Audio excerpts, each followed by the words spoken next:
Thank you for checking out this little teaser of the history of the papacy and church. Here's a little taste of what's coming up soon on the History of the Papacy podcast.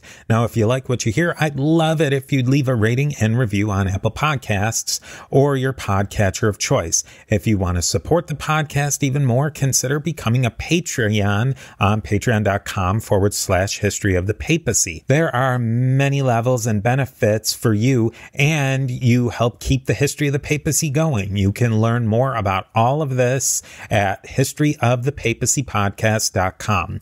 With that, here's another piece of the mosaic of the popes of Rome and Christian church, and I will definitely be talking to you more soon.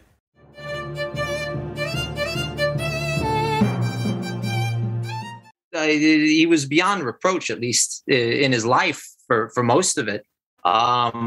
But still, he has to have that claim. And even future fascists loved Garibaldi. I mean, Benito Mussolini put up statues of his wife.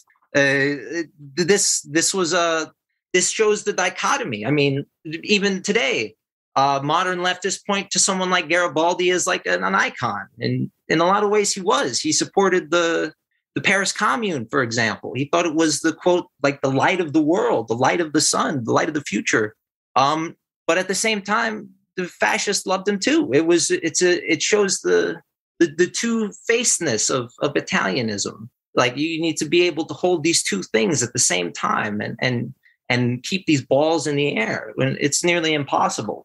But that's a little bit of the brigandaccio, and that's just one of the examples. There are a dozen other examples of people who were, just treated like absolute scum.